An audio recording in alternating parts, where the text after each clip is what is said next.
મહામાનવ doctor Baba Saheb Ambedkar નારી ઉધારક 135મી જન્મ જયંતિ મોરબી જિલ્લા અનુસૂચિત જાતિ દ્વારા ઉજવવામાં આવી રહી છે। જેમાં વેપારી સંગઠનો અને પોલીસ પરિવાર, પત્રકાર ભાઈઓ અને સર્વ સમાજનો અમને સાથ સહકાર મળેલ છે અને આમાં વિવિધ અમે સ્ટોલો ગોઠવેલા છે, ખાણીપીણી છે અને આ રેલી રોહિદાપરાથી શરૂ કરી વીસી ફાટક શરૂ કરી થઈ અને જે બાબા સાહેબનું પ્રતિમા છે જે મહાનગરપાલિકા ત્યાં બાબા સાહેબને સલામી આપી અને પૂર્ણ કરવામાં આવશે। અને આ રેલીમાં અમે વિશેષ આકર્ષક ભીમા કોરેગાંવનું બનાવેલ છે, એક બાબા સાહેબની પ્રતિમા ટેકરામાં કરેલ છે અને તથાગત ગૌતમ બુદ્ધની પ્રતિમા શણગારવામાં આવેલ છે અને વિવિધ આયોજનો અમે કરેલ છે અને આંબેડકર સ્કૂલમાં અમે બ્લડ ડોનેશનનું કાર્યક્રમ કરે અને બાળકોને વિવિધ ઝંડા લઈ અને બાબા સાહેબની ઓળખ આપેલ છે। જય ભીમ, નમો બુદ્ધાય, જય ભારત, જય શ્રીરામ। આજે ડોક્ટર બાબા સાહેબની 135મી જન્મ જયંતિ નિમિત્તે આજે સમસ્ત અનુસૂચિત મોરબી જિલ્લા તરફથી આ વિશાળ શોભાયાત્રાનું આયોજન કરવામાં આવેલું છે।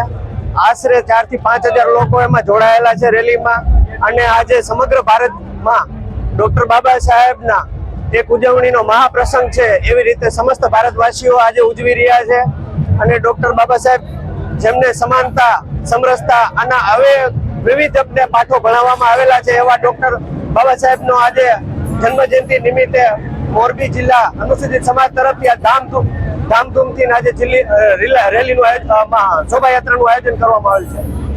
135મી ડોક્ટર આંબેડકર જન્મ જયંતિ નિમિત્તે મોરબી શહેરના રાજમાર્ગોમાં એક સમગ્ર અનુસૂચિત જાતિ સમાજ દ્વારા જે આ એક ભવ્ય શોભાયાત્રાનું આયોજન કરવામાં આવેલું છે। એની અંદર બહુ મોટી સંખ્યામાં સમાજના જ્ઞાતિ બંધુઓ, ભાઈઓ બહેનો મોટી સંખ્યામાં જોડાયા છે। આજે ડોક્ટર બાબા સાહેબ આંબેડકરની 135મી જન્મ જયંતિ નિમિત્તે સમગ્ર મોરબી જિલ્લા અનુસૂચિત જાતિ સમાજ દ્વારા ભવ્યથી ભવ્ય શોભાયાત્રાનું આયોજન કરે છે।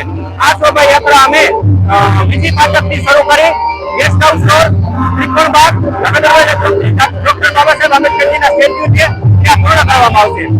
આ રેલીની અંદર હું આપને વિશેષ વાત કરું તો અમે એક ટેબલ બનાવેલું છે જે બાબા સાહેબે સૂત્ર આપેલું છે સંઘર્ષ કરો। આજે અમે સમાજની દીકરીઓ બને સમગ્ર સમાજની એક દેશજ્ઞ શિક્ષણ મળે તેના માટે ટેબલ બનાવ્યું છે। ડોક્ટર બાબા સાહેબ આંબેડકરે તેના જીવનમાં ઘણા સંઘર્ષો કરેલા છે।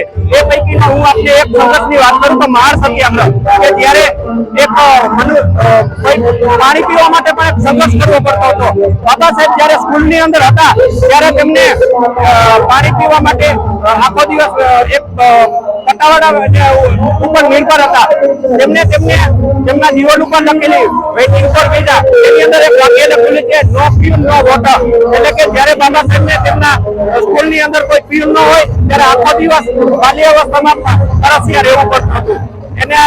એના માટેનો બાબા સાહેબે 30 માર્ચ 1927ના રોજ મહાર સત્યાગ્રહ કર્યો છે, જેમાં અમે એક રાખેલું છે। ડોક્ટર બાબા સાહેબ આંબેડકરજીએ સંકલ્પ લીધો હતો વડોદરાની ખાતે, એ સંકલ્પ ભૂમિનું અમે ટેબલ રાખેલું છે। તેમજ સમાજની અંદર જાગૃતતા આવે, શિક્ષણનું સ્તર વધે, વ્યસનથી મુક્ત થાય, તેના બાબા સાહેબના વિચારો ઘર ઘર પ્રસરિત થાય તેના માટેનું અમે આયોજન કરેલું છે।